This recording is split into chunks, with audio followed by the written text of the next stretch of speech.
ချောင်းလေးရေကိုကြီးပြန်မိုးရမလို့ချောင်းလေးထုံမယ်ကောင်းတယ်ဒီချိန်လေး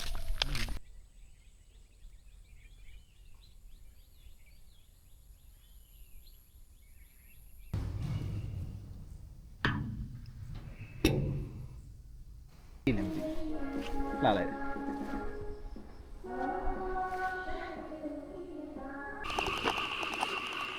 Morning နေ့ကတော့မိမနဲ့ကလေးနဲ့မပါဘူးတားလေးဒီဘက်နေသိမ့်မကောင်းတာနဲ့ဒီမှာပဲနေကြရကျွန်တော်နဲ့ကျွန်တော်တကယ်ချင်းနဲ့တိုက်ကြီးကို training ride လေးနင်းမယ်နင်းဖို့ဆုံးဖြတ်ထားတာတော့တောင်နှစ်တောင်နဲ့ရေတံခွန်နှစ်ခုရယ်တရက်သေးကျွန်တော်တို့နင်းမယ်လို့ plan ထားတာအဲ့ဖြစ်မဖြစ်ကတော့နင်းကြည့်ရမှာပေါ့ပထမချက်ပွိုင်းအနေနဲ့ပန်းတဝင်းတောင်စသွားတယ်တို့တကယ်ကြီးလည်းရောက်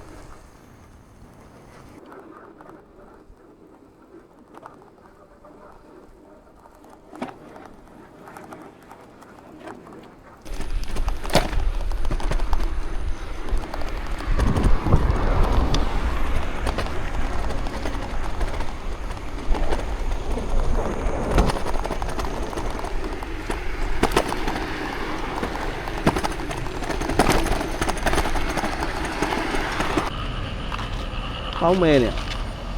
ဘာမှမမြင်ရသေးဒီချိန်ကြီးကဘယ်မတွေ့ရသေးဘာမှမတွေ့ရသေး9နာရီ17ပဲရှိပြီဗျမှောင်နေလုံးပဲဗျတောင်ပေါ်ရောက်လို့ရှိရင်ဘာမှရိုက်လို့မရပါဘူးဆိုတော့လမ်းမှာတွေ့တဲ့ဆိုင်တွေကော်ဖီတောက်လိုက်အောင်တအားကြီးဆောနေအားကြီးဆောနေဘာမှလည်းရိုက်လို့လည်းမရဘူးနေဒီလုတ်ပြီးလိုက်ချက်သားလုံးကြော်တယ်မပီတောင်းနဲ့မပီတာ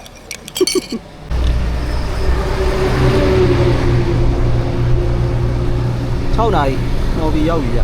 ရှေ့လမ်းကြတဲ့ညာကွေးရင်ပန်းဝင်းတောင်ရောက်နောက်ထပ်45မိနစ်လောက်ဟုတ်တယ်ဒီပါဟုတ်တယ်ချိန်လေးမီအောင်ဆက်နေမယ်ဒီရှေ့လမ်းဆိုညာကွေးရမယ်ဗျ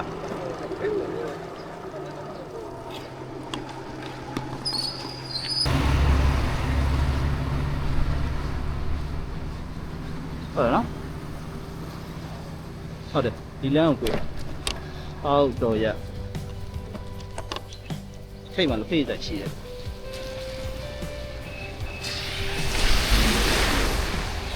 ဒီလမ်းစုံကအော်ဘီစိုင်းဘုတ်ပြီးတာနဲ့မောင်းတော့တွေ့ရလမ်းစုံဟုတ်တယ်နော်ရှေ့ဆက်သွားမှော်ပြီးမြို့ထဲရောက်တော့နော်ဟုတ်ပြီဟိုကရားဟိုကတော့နှစ်ချောင်းမှသွားဘယ်နှစ်ချောင်းသွဲ့ပဲသွားရလဲโอเคဆက်သွားမယ်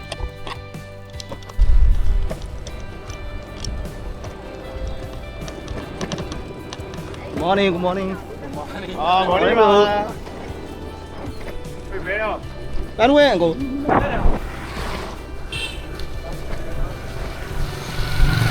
တတိတ်လေးကလေး3ယောက်သိစီ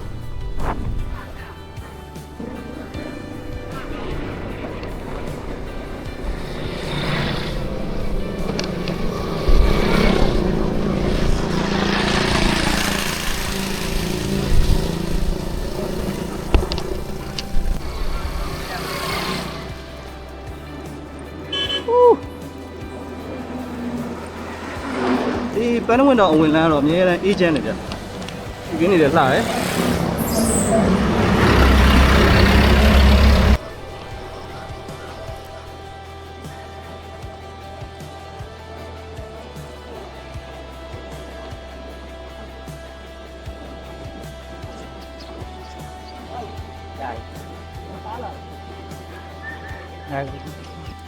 ဝန်းနဲ့ချောင်းတော့ဒီနားမှာအဲ့ချောင်းရှိရမသိဘူးမဟုတ်ရွာနာမည်ဩအဲ့တော့ဒီလမ်းဒါဝန်းနဲ့ချောင်းလမ်းပဲပေါ့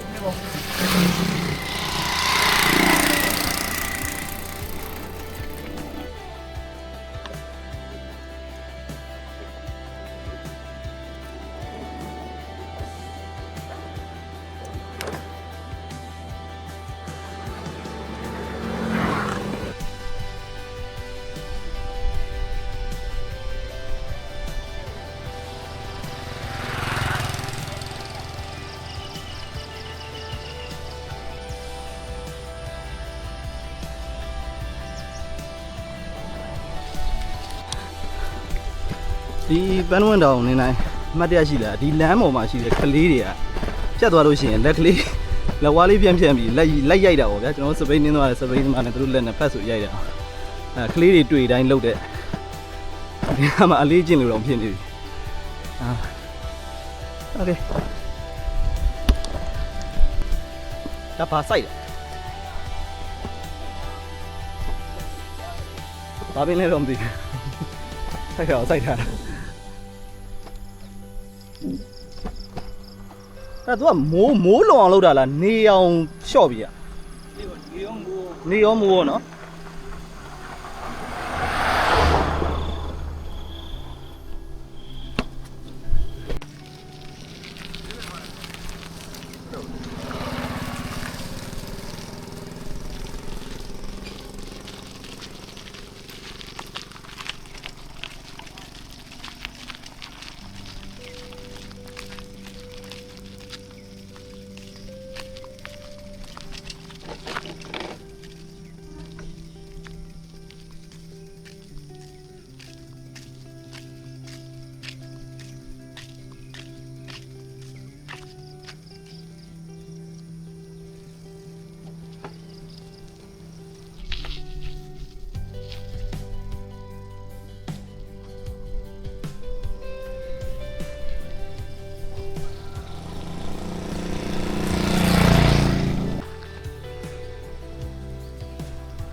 ဒါ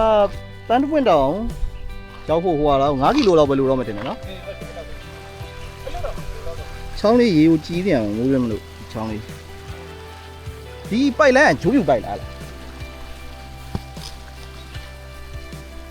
တယ်ဗျမိုးရင်းလှတာလေးရကြတော့တစ်မျိုးနော်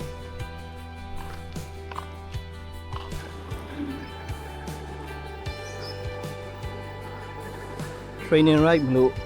တဲတန်တော့နင်းရမှာဒါပေမဲ့ဒီလမ်းလေးဒီနေရာလေးကြီးကြောက်လေအေးဆေးလေးနေပြီးတော့အေးဆေးလေးနင်းပြီးတော့ရိုက်ချင်တယ်တာရတဲ့လမ်းဟိုး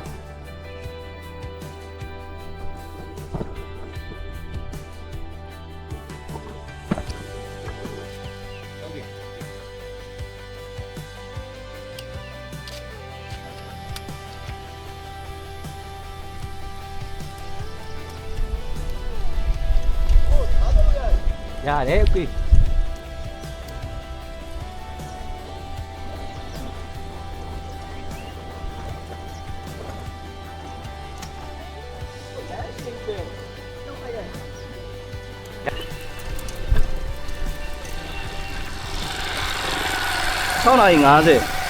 6:50ပန်းဝင်းတောင်အတက်လန်းလေးတော့ရောက်ဆိုတော့အစမှန်းတာ6ခွဲမှန်းတာ6ခွဲတောင်ပေါ်ရောက်မှန်းတာဒါပေမဲ့အားကြီးမှောင်နေတော့လေဘာမှrecord လုပ်လို့မရအောင်လောက်ပဲကောင်းတယ်နိုင်ဘွက်တော့နောက်ကျသွားတော့ဘာလို့မနောက်တက်လန်းဒီမှာ rubber စိုက်ခင်းနေမျက်စိတစ်စုံရှိတယ်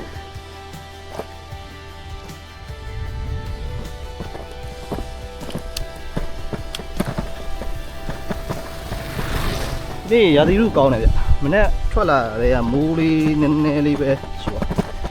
တောက်ပဲပြီးလိုက်တယ်တောက်လျှောက်ကဒီတိုင်းလေးပဲမိုးအုပ်လေးနေတဲ့တိုင်းမဟုတ်ဘူးโอเคလောက်ပြီဗျာကျွန်တော်တို့ဒါဒီနေ့ training ride ရဲ့ပထမဦးဆုံး check point Band Winter First Mountain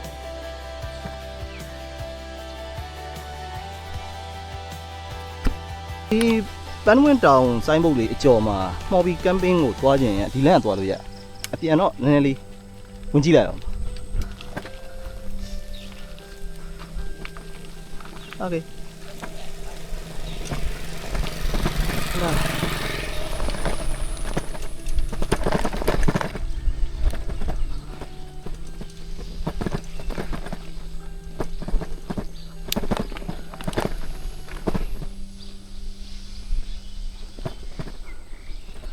တက်ပုံမယ်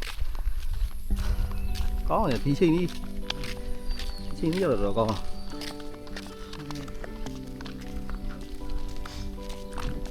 ကျောင်းတော်ဆောက်တာမသိကပ်ပါကင်နေကြ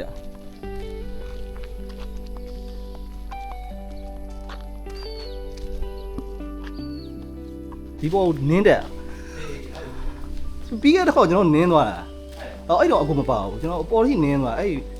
မှာစပိန်အဲ့လိုရတဲ့နေရာလေးကြီး ဟောမသိဘူးနော်အဲ့ဒါ အေး ဟောသိတယ်နင်း ဟိုက်ကင်းပေါ့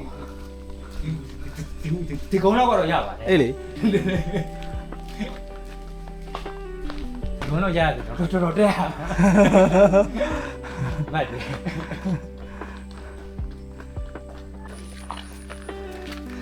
ကဲ ဒီမတိုက်ချင်တာ ဟော ဘာမှခွေလို့မရဘူး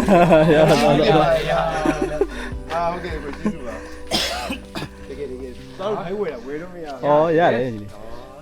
လေးစီကျွန်တော်ညာဘက်ကတက်ပြီးဘယ်ဘက်ကပြန်ဆင်းအမှန်မေ့သွားဒီဘက်ကိုစပိန်နင်းတန်ပြီးခဲ့တဲ့ခေါက်ဒီနားမှာစပိန်ထားခဲ့ တ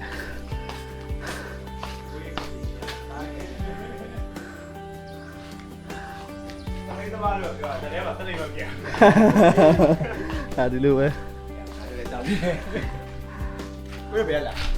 တော်လေးတာ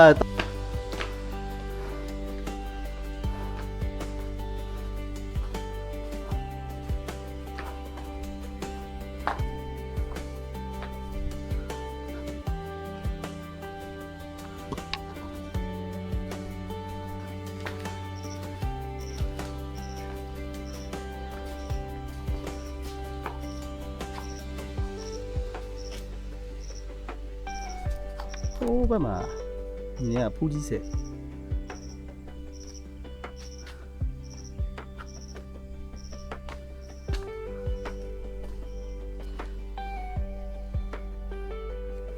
တော့ဒီရောက်တိုင်းကတော့ဖိုးဘက်ဖျားဘက်ကိုပဲတက်သွားလိုက်တာဒီဘက်ကိုတစ်ခါမှမလာပြစ်ဘူး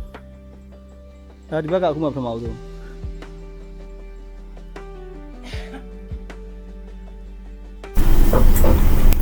ဖန်တပွင့်တောင်ကတောင်သုံးလုံးရှိတယ်လို့ကြားဘူးတယ်တောင်တစ်ထောင်စီပေါ်မှာဖျားတဆူစီတည်ထားတယ်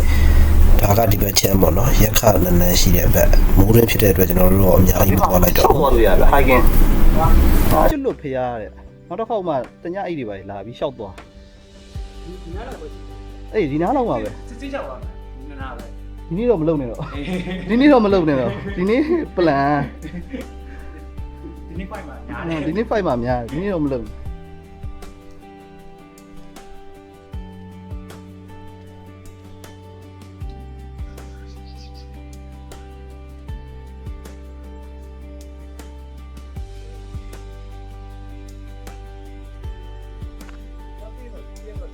ဟုတ်တယ်ညအိတ်တရက်လာပြီးတော့ like explore လိုက်လို့ အေးစေး ဒါပေမဲ့ဒီကိုကမ်ပိန်းလာလို့ရှိရင်ညဘက်ပါညာစားလို့ရှိရင်ဒီမှာအတူအသားငါးမစားဘူးလို့ကြားဘူးလေ အေးဟုတ်တယ် ဒီတောင်မှာအသားငါးမစားဘူးနော်တက်တက်အဲ့လိုလာတယ်ဆိုတက်တက်လွတ်ပဲစားမှရ ဟိုကတော့တက်ဘာမှမယူလာဘူးနဲ့လောက်တပတ်သုံးနေ အေးဟုတ်တယ်အဲ့ထမင်းနဲ့လက်ဖက်သုံးတယ်ရင်းချောင်းမပါအဲ့လိုစားမှရ ဟုတ်ကောလည်းဓာတုကြီးကန်ဟုတ်တယ် စီကန်ဒါမင်းအေးစေးလာဒါမင်းတင် ကမ်ပိန်းဆိုရင်ဟိုဘက်ကဟိုဘက်ချမ်းကိုညာဘက်ချမ်းကိုတက်သွားတဲ့ဘက်မှာသွားအိတ်ယူလဲကောင်းတယ်နော် ဟုတ်လားညာဒီနာကြီးဘာလဲရှိတယ်လေ အာ ဒီဘာလဲချိုးလို့ရ တောက်ရည်လည်းရှိ တောက်ရည်လေးရှိ ဒီပြတိုင်းတောင်ရုပ်ကဒီပန်းတပွင့်တောင်နဲ့တင်ကြတာစိဂနေချာအဲ့လိုနော်ဒီဘက်ကြီးကတော့ဘယ်ရောက်လာတစ်ခေါက်လာရှောက်သွား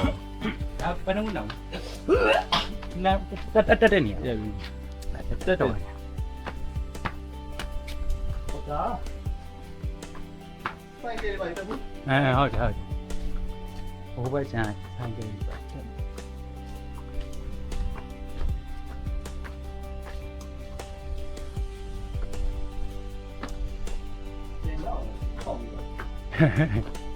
နင်းလဲနင်းရမယ်ရှောက်လဲရှောက်ရမယ်ဒီနေ့ကတော့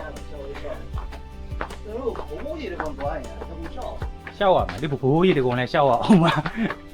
အဲ့မှာလည်းတနားကြီးလောက်ကြာဘာပြင် ကြာမှာတနားရီခွဲနဲ့ဆိုတော့မရဘူးဘာလဲဆိုတော့2နာရီခွဲလောက်ကြာမှာဓပုံရိုင်းမှာနဲ့ဟိုအလုံးမှာနဲ့ဆိုတော့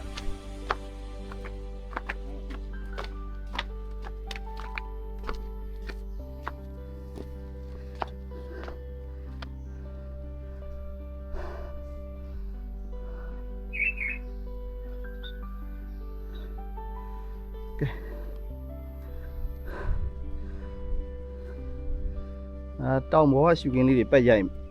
မယ်ပြီးသွားလို့ရှိရင်ကျွန်တော်ပြန်ဆင်းပြီတိုက်ကြီးရေတကောင်ဆက်သွားမယ်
ပြန်ဆင်းတော့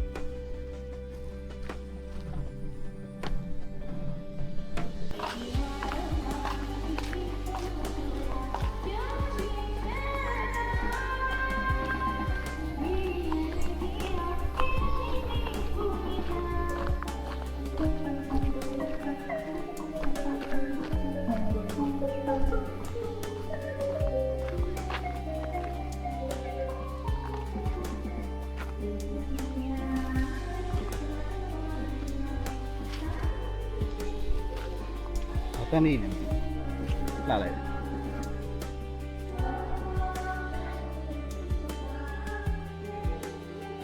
ကိုကဒီဆိုင်ထားလမ်းတစ်ချက်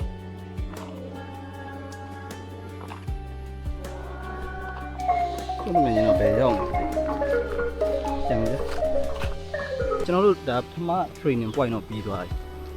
ဆိုတော့အပြန်ဒီနားမှာ Mobi camping ကျွန်တော်တစ်ချက်ဝင်စုံစမ်းတယ်ကြားသူနဲ့လာလို့ရှိရင်တဲလို့ရမရလေးဒီနှုံးလေးဘယ်လောက်ရှိမလဲပေါ့အဲ့လေးစုံစမ်းမယ်ချိန်က9နာရီနဲ့40ဖြစ်သွားပြီအစားကကျွန်တော်မှန်းထားတာတောင်မောကအစင်း9နာရီပေါ့နော်တနာရီလောက်တော့နောက်ကျသွားတယ်တက်နိုင်ငါကတအားမှောင်နေတော့โอเคအဲ့ဒါနောက်တော့ point ကကျွန်တော်တိုက်ကြီးရေတွေပေါ့တိုက်ကြီးရေတွေကမှကျွန်တော်မှဆက်တွေ့